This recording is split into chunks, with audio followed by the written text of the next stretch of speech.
All right, well, hey everybody, welcome back to the channel. In today's episode, we start off in beautiful Pontresina, Switzerland, near Saint Moritz, Switzerland, otherwise known as St. Moritz if you're American. We're going to head first to the Cascade dell'Acqua Fraggia. It's a beautiful waterfall in northern Italy, where Paul will discuss rainbow lore. And then we head into the Sondrio Valley, go north, and almost make it to Splugen Pass. Unfortunately, the pass is closed, and we've got to turn around and backtrace our steps. We go all the way south to Lake Lugano, and then head up the shore of the lake north to Lake Lucerne, where our hotel is. And then some of us will go for an evening swim. So, yeah, stay tuned, and thanks for watching. Appreciate it. Bye.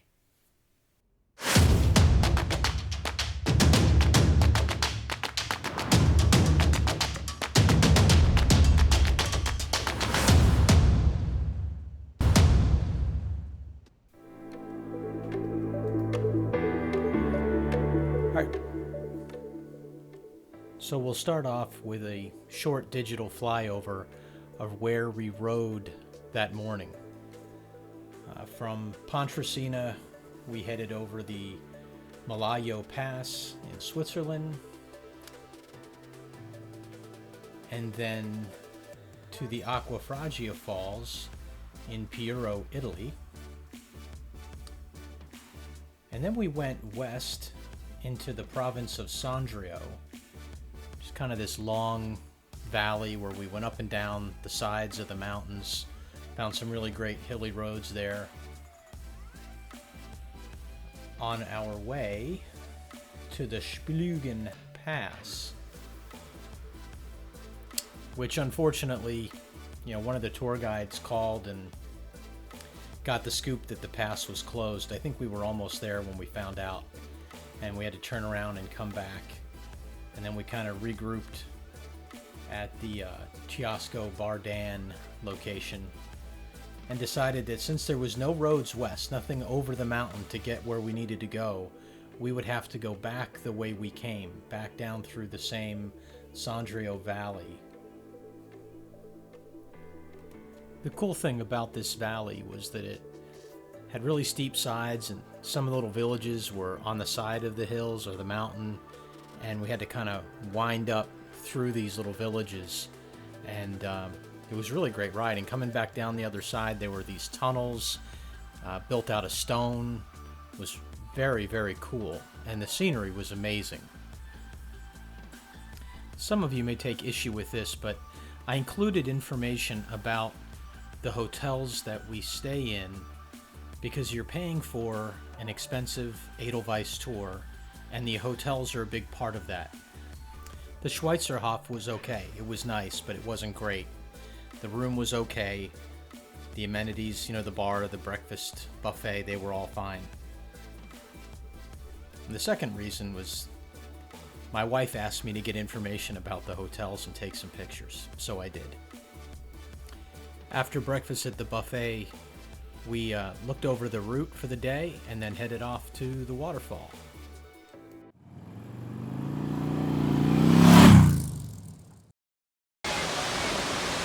I'd tell you the name of this waterfall, but I don't even know. I gotta go check the sign. We stopped here for a 15-minute break. While I was filming the waterfall and the rainbow, Paul was talking about the rainbow. Never found the end of a rainbow. It's down full effect. There's no carnival.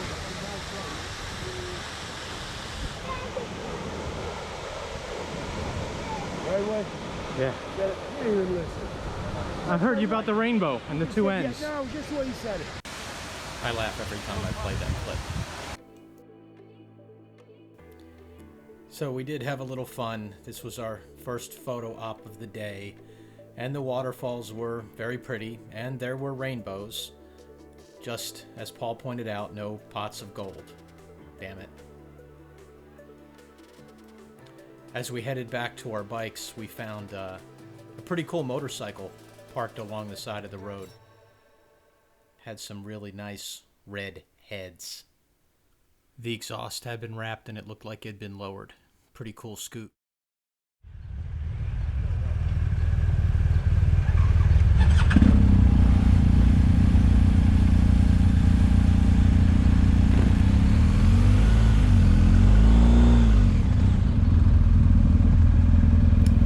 After a brief tirade about my camera equipment not working the way I wanted it to, we head out going west and really getting into some good riding pretty quickly.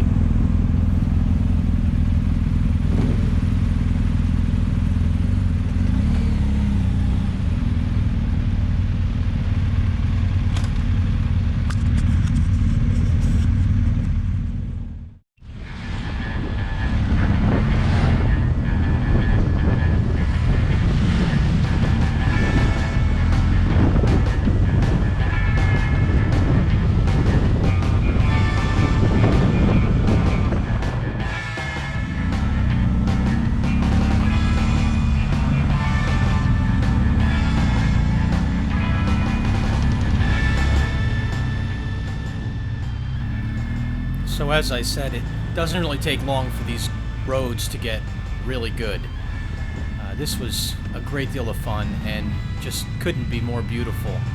The thing about these Italian roads, especially in this part of Italy, they just wind so tight up the mountains, and there are villages as you go, and walls made out of rock, and tunnels made out of rock.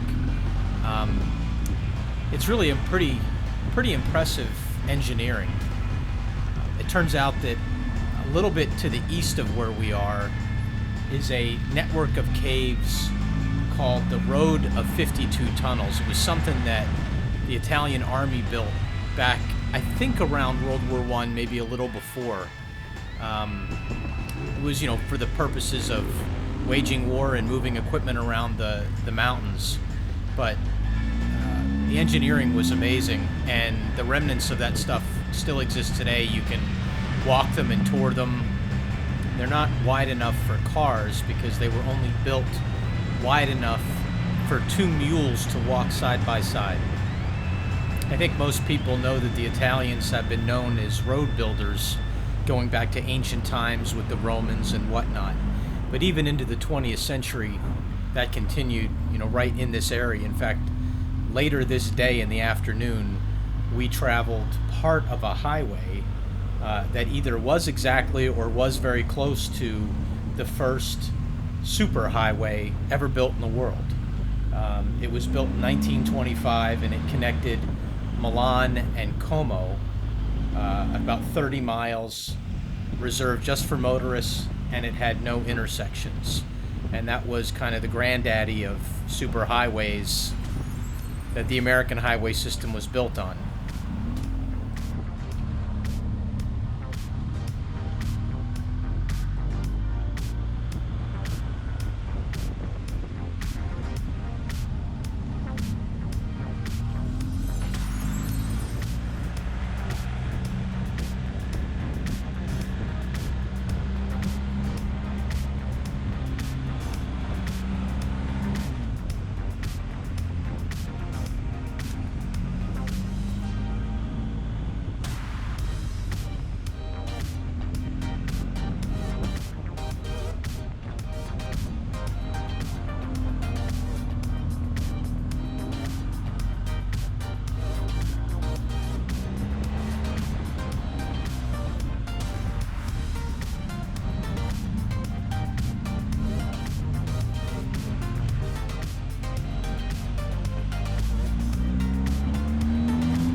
All right, so we are, as we come into Isola, we are south of Splugen Pass, and we either have just or will realize soon that Splugen Pass is closed and we have to figure out an alternative route.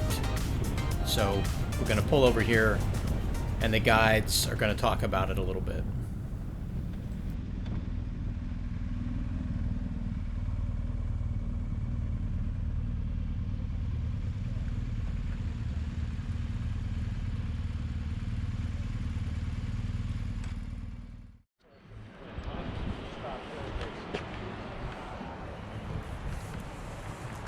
That's where we just came down.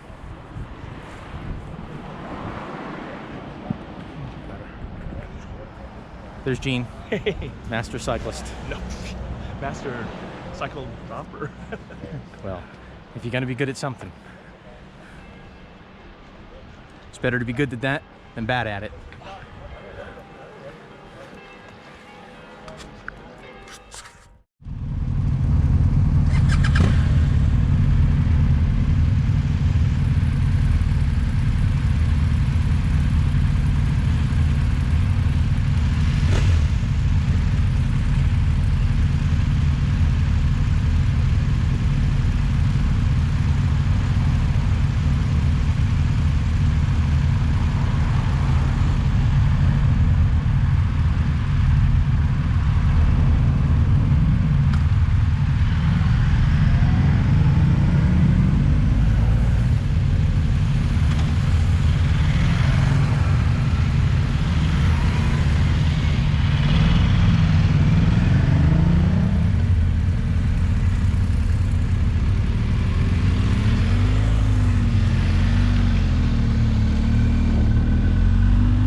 So obviously we are going back the direction that we came. We're going to be going south back through the valley, up and down those hills, which was great riding. But where we want to go is directly west and north, and we're having to go south and then go west and come back up past the lakes, Lugano Lake.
So these next few tunnels that we go through are pretty narrow, pretty tight.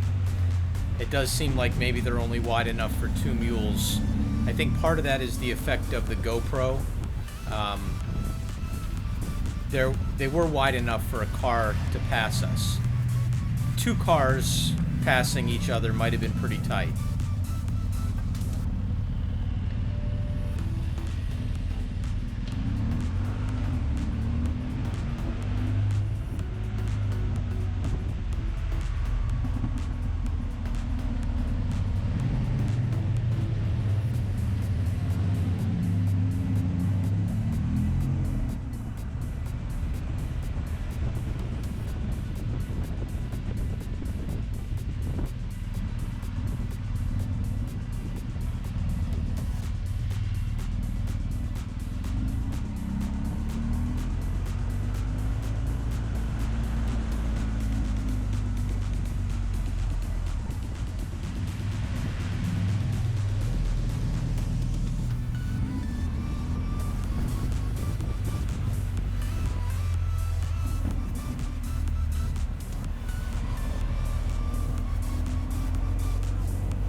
Yeah, so some of these curves get pretty tight, and right here Gene had to just come to a stop to let the traffic by so he could make it through the turn safely.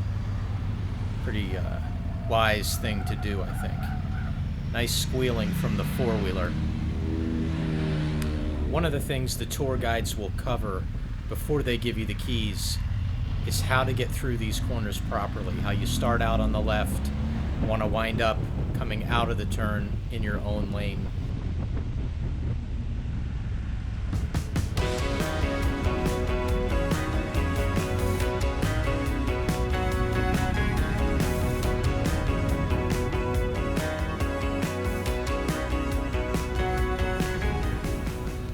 We found for the most part that the vehicles, cars, trucks, whatever, were pretty accommodating when we got squeezed coming through a corner.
So after lunch, we continued on our detour going south and west, coming up on Lake Como, riding along the shore,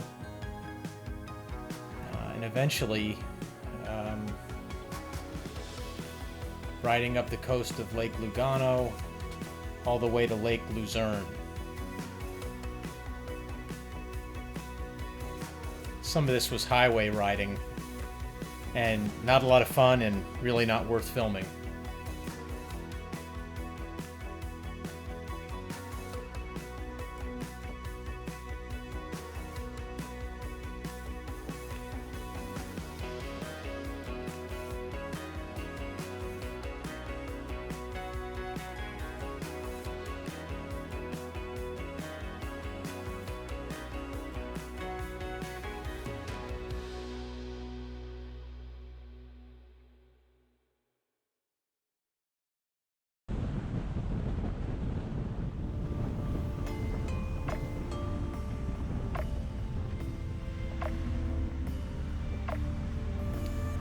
Alright, so for the next few minutes of video, actually it was the next couple of hours, we are riding south along the western shoreline of Lake Como.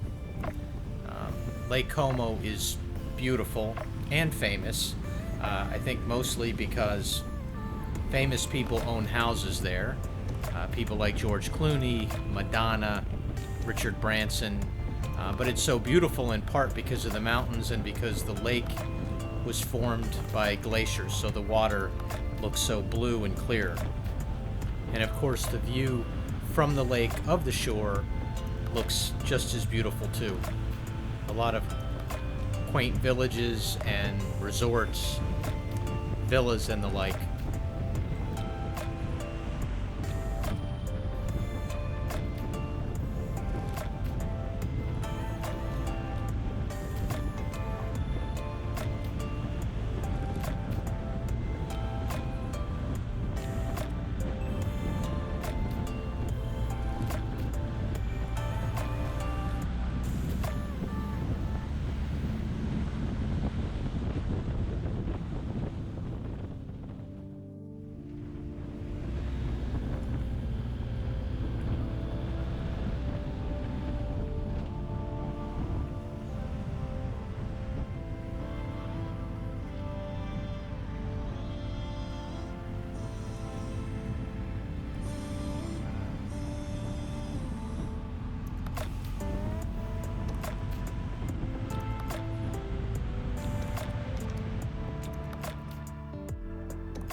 How you doing, Gene? Good, surviving. Thank you for looking out for me. Sure, sure. I feel bad that you turned around. I saw you, but I didn't know how to... That's okay. I didn't realize there was a traffic light there. I hope I didn't run it. No. No, you were fine. Okay. I didn't want to run it. Yeah. So. Well, I didn't realize there was traffic light, so when you didn't come, I thought, Oh, maybe when I stopped, he wasn't prepared for me to stop, and Oh no, it was I was worried okay. I messed you up, and Nope. you know, laying in the street was my fault. So No. I turned Totally around fine. and went back. I know you like But- for you turning is easy. For me, turning's a bitch. Yeah. Well, it's still hard. It's just I got experience, I guess. I'm not used to like. Actually, the clutch behaves a little differently. How's it? Like on mine, I can feather it pretty sweet. This one, it's almost like All or nothing. I have to really give it a gas to make sure that it. It's a feel. Yeah. I'm sure you just a different feel. over time you get used to giving it more. I know even with this bike, it's awkward. Things are different. Like I keep hitting the horn when I meant to hit the turn signal and things like that.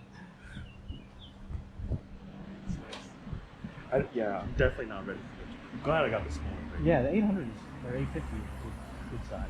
I know my limits. I'm like, okay, Yeah. I could probably go for a smaller one. They have a smaller one too, right? Like Yeah, they have the 700 and the, I don't know, a 6 or 650, something like that. Yeah. They have the little sizes. That would be fun. Flip it all over. So when I was in India, watching them ride the little 150, that looks like fun. Just buzzing around. Yeah, the little bikes are fun too because they're so light and nimble. Especially fun off-road. This thing off-road is a beast. It's just so heavy. You can't throw it around or anything. You took the off-road class? I took an off-road class just to see what they would tell me. But honestly, I didn't like what they told me. I tried what they suggested and it felt awkward and uncomfortable. And then I just moved up on the tank and rode it like a dirt bike and I felt a lot more comfortable.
What's that?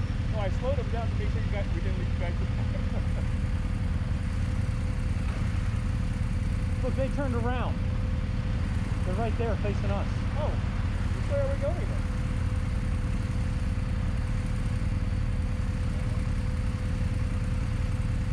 I wonder if we should turn around now. I'm afraid if I pull out.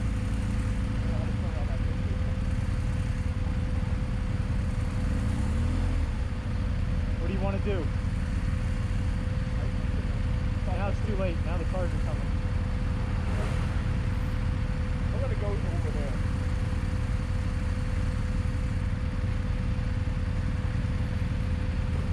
Go ahead, Gene.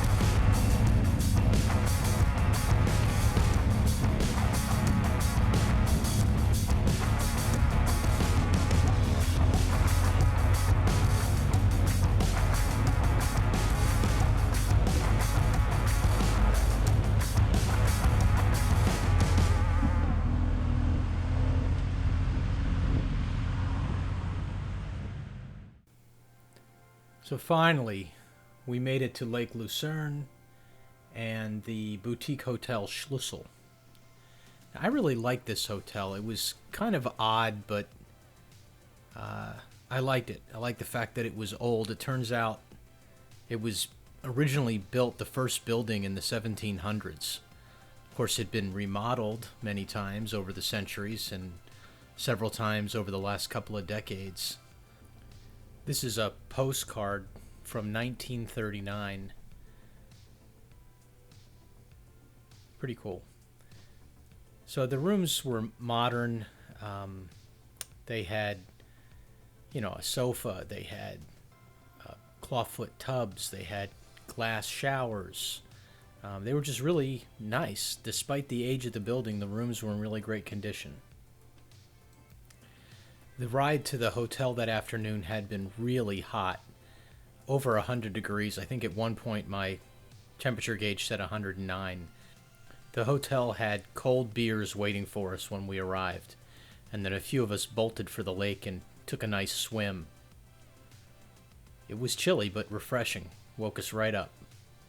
Then we all walked to dinner, which was right on the lake, had a great meal, and then we came back to the hotel, and John and Jim were our bartenders in the hotel basement.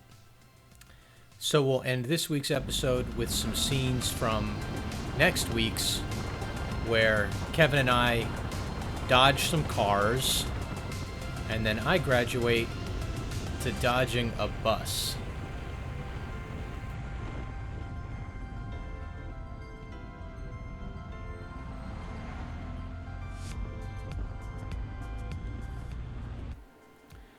All right, well, that's it for this week's episode.